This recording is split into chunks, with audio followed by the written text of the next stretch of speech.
हाँ, एक बात मुझे इस प्रसंग के अनुकूल आपसे अवश्य कहनी है।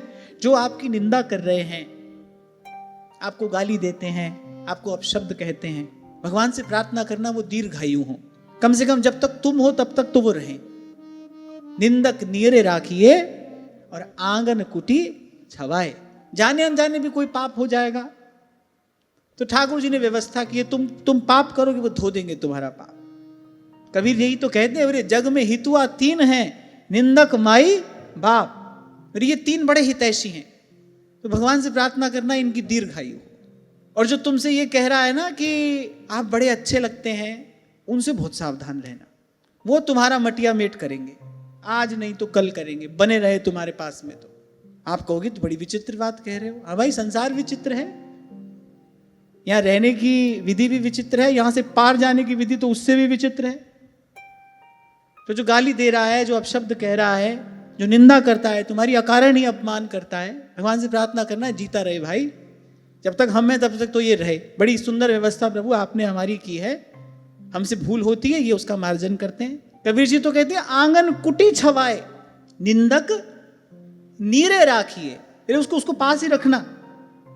और कबीर जी कह रहे हो सके तो अपने घर के आंगन में कमरा रसोई दे देना उसको, आंगन कुटी छवाए।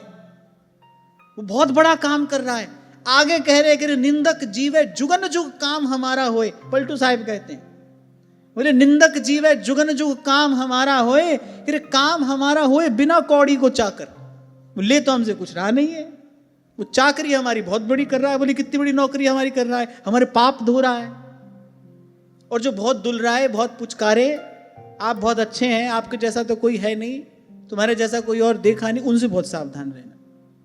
आपको शायद मैंने पहले भी कहा था ना, ऋषिकेश में एक महात्मा ने मुझसे कहा था, बोले बेटा अपनी आध्यात्मिक उन्नति चाहते हो तो अपनी प्रशंसा करने वालों से हमेशा दूर रहना। जो तुम्हारी प्रशंसा करे उनसे दूर रहना। करे तो करते रहे, तुम नहीं सुनना, ना कान देना ना ध्यान देना। यही भगवान की माया है। यहां प्रतिकूलता के रूप में वास्तविक अनुकूलता रहती है।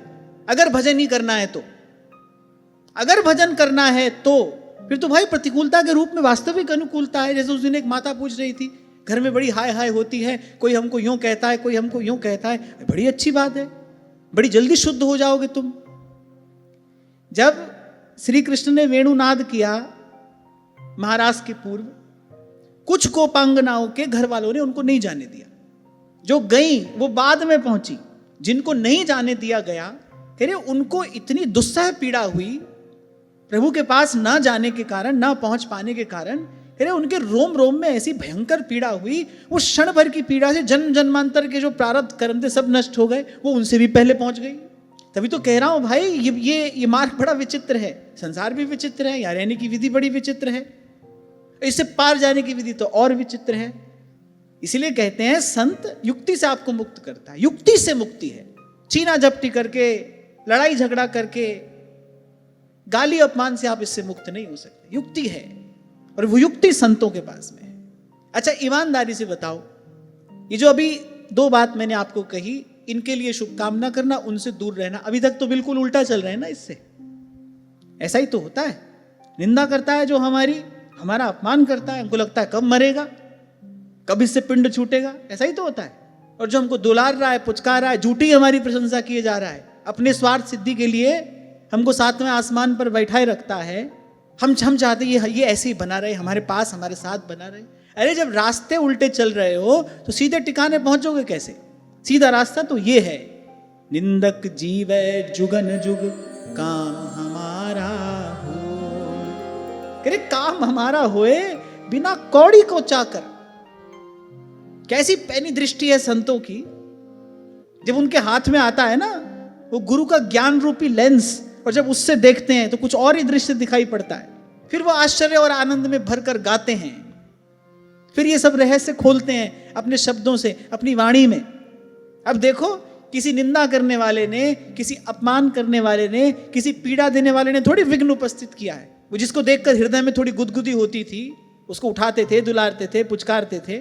छोटा सा खिलौना जीवन में आया और देखो सब बिगाड़ दिया।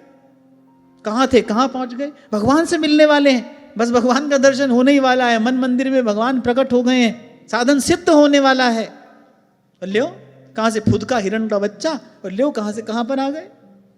तो बात कहने का तात्पर्य ये है कि जहां से संसार में अनुकूलता मिली वहीं से ही तो व्याधि आई है।